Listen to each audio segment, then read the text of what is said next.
Hello friends.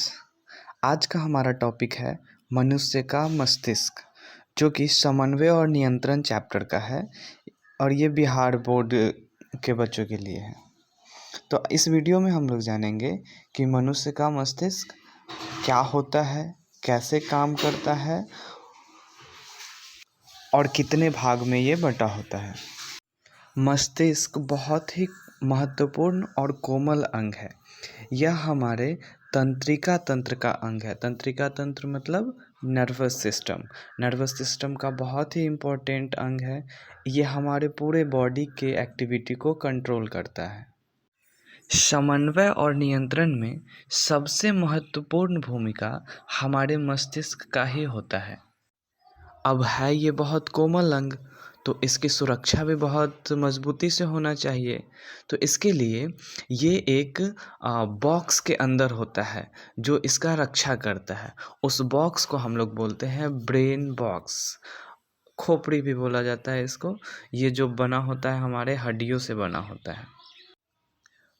खोपड़ी के अंदर जो खाली जगह होता है, खोखला जगह होता है, उसमें हमारा ब्रेन सुरक्षित रहता है।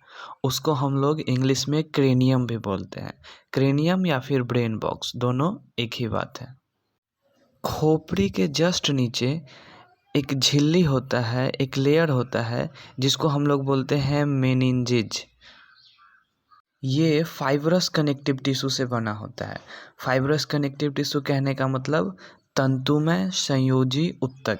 रेसा रेसा टाइप का जो उत्तक होता है एक दूसरे को कनेक्ट करके रखता है, उसी को बोलते हैं तंतुमय संयोजी उत्तक। ये जो मेनिंजेज है ये क्यों प्रेजेंट होता है? तो ये हमारे सॉफ्ट ब्रेन को बाहर के आघात से या दबाव से बचाता है। ये जो मेनिंजेज है और हमारा मस्तिष्क है, इस दोनों के बीच में खाली जगह होता है। जो खाली जगह एक द्रव्य से भरा होता है, उस द्रव्य का नाम है सेरिब्रो स्पाइनल फ्लूइड। ये जो सेरिब्रो स्पाइनल फ्लूइड है ये भी बाहर के शॉक को एब्जॉर्ब करता है, आघात से सुरक्षित रखता है और इसके साथ ही साथ जो मस्तिष्क है उसमें नमी बनाए रखता है, उसको सूखने नहीं देता है। जितना भी मैमल्स है, जितना भी एनिमल्स है, जंतु है, उसमें सबसे विकसित जिसका मस्तिष्क है वो है मनुष्य। इसका भार लगभग 1.4 kg होता है और इसका आयतन वॉल्यूम 1650 ml। 1650 ml आयतन कहने का मतलब हुआ कि हमारे मस्तिष्क में जितना भी फ्लूइड है, द्रव्य है, अगर सबको बाहर निकाल लिया जाए तब उसका जो आयतन आएगा वो 1650 ml होगा। हमारा जो मस्तिष्क है वो बहुत ही जटिल है। इसको 3 भागों में बांटा गया है। पहला है अग्र मस्तिष्क यानी फोर ब्रेन, दूसरा है मध्य मस्तिष्क यानी मिड ब्रेन और तीसरा है पश्च मस्तिष्क यानी हिंड ब्रेन। ये जो डायग्राम दिख रहा है ये हमारे ब्रेन का है। ब्रेन यानी मस्तिष्क। इसमें पिंक कलर से जो पोर्शन दिख रहा है, जो पिंक कलर का भाग है, उसका नाम है फोर ब्रेन, जिसको हिंदी में अग्र मस्तिष्क बोला जाता है। ब्लू कलर का जो हिस्सा दिख रहा है उसको बोलते हैं मिड ब्रेन यानी मध्य मस्तिष्क और पीले रंग का जो हिस्सा है उसको बोला जाता है हिंड ब्रेन मतलब पश्च मस्तिष्क। अग्र मस्तिष्क को 2 भागों में बांटा गया है, एक है सेरिब्रम और दूसरा है डाइएंसोफेलॉन। सेरिब्रम को हिंदी में परम मस्तिष्क बोला जाता है। यह हमारे मस्तिष्क का सबसे ऊपर वाला पोर्शन है। अगर हम लोग खोपड़ी खोलेंगे तो सबसे पहले हमको सेरिब्रम ही दिखेगा, जिसको हम लोग हिंदी में परम मस्तिष्क बोलते हैं। यह सबसे बड़ा हिस्सा होता है, लगभग 2/3 हिस्सा होता है हमारे पूरे मस्तिष्क का। ये जो परम मस्तिष्क है यह 2 भागों में बटा होता है लॉन्गिट्यूडनली, जिसको हम लोग परम मस्तिष्क गोलार्ध भी बोलते हैं। इंग्लिश में बोलते हैं सेरिब्रल हेमिस्फेयर, जो कि लॉन्गिट्यूडनली 2 भागों में बटा होता है। लॉन्गिट्यूडनल को हिंदी में बोलते हैं अनुदैर्ध्य। दोनों ही गोलार्ध कॉर्पस कैलोसम से जुड़ा होता है। कॉर्पस कैलोसम बना होता है नर्वस टिश्यू यानी तंत्रिका ऊतक से। ये जो सेरिब्रल हेमिस्फेयर है, इसका जो सरफेस है ये इरेगुलर है।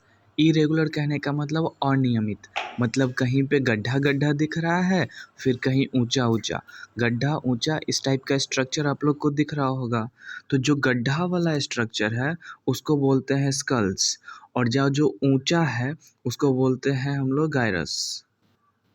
जिस आदमी में गायरस और स्कल्स कम विकसित होता है, कम डेवलप होता है, वह आदमी मंदबुद्धि का होता है। गायरस और स्कल्स के कारण ये जो हेमिस्फेयर है, सेरिब्रल हेमिस्फेयर, इसका सरफेस एरिया बढ़ जाता है, बाहरी क्षेत्र इसका ज़्यादा हो जाता है। इसके कारण ये जो परम मस्तिष्क है यानी सेरिब्रम, ये बहुत ही इम्पोर्टेंट है हमारे ब्रेन के लिए। इसको बुद्धि और चतुराई का केंद्र माना जाता है। हम लोग जो भी सोचते समझते हैं या किसी भी चीज़ को याद रखते हैं, इस सब का केंद्र यहीं पे होता है, सेरिब्रम में ही। सेरिब्रम ही उसको कंट्रोल करके रखता है। यह अलग अलग कार्य करने का प्रेरणा भी देता है।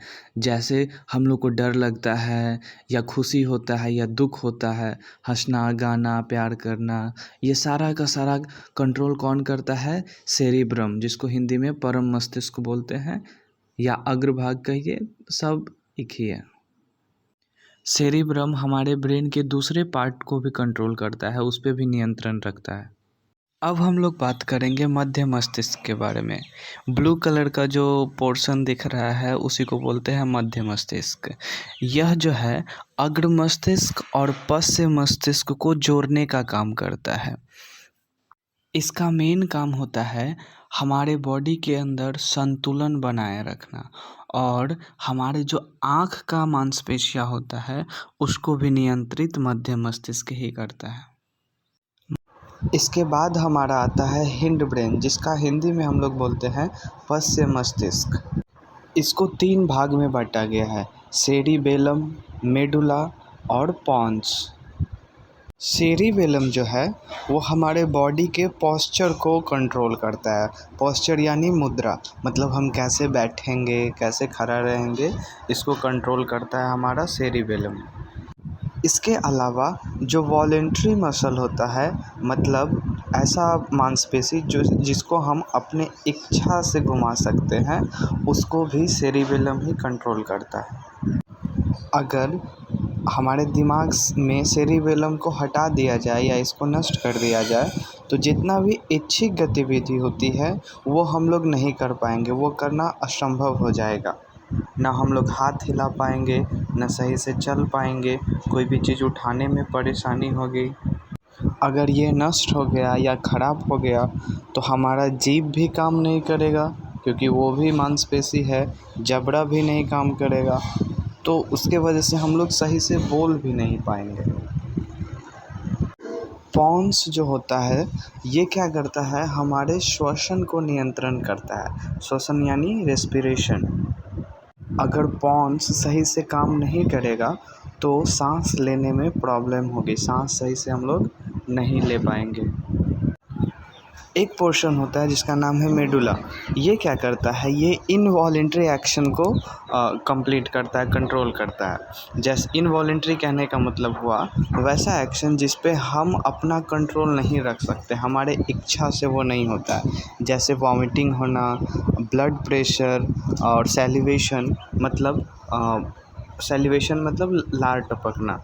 तो अगर खाना अच्छा बना है, टेस्टी है, स्मेल आएगा तो लार आएगा ही, इस पे हमारा कंट्रोल नहीं होता है।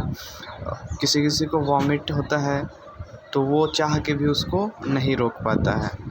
हम अपने ब्लड प्रेशर को, रक्तचाप को भी अपनी इच्छा से कंट्रोल नहीं कर सकते, इसीलिए इस सब एक्शन को बोलते हैं इनवॉलेंट्री एक्शन, मतलब अनैच्छिक क्रिया।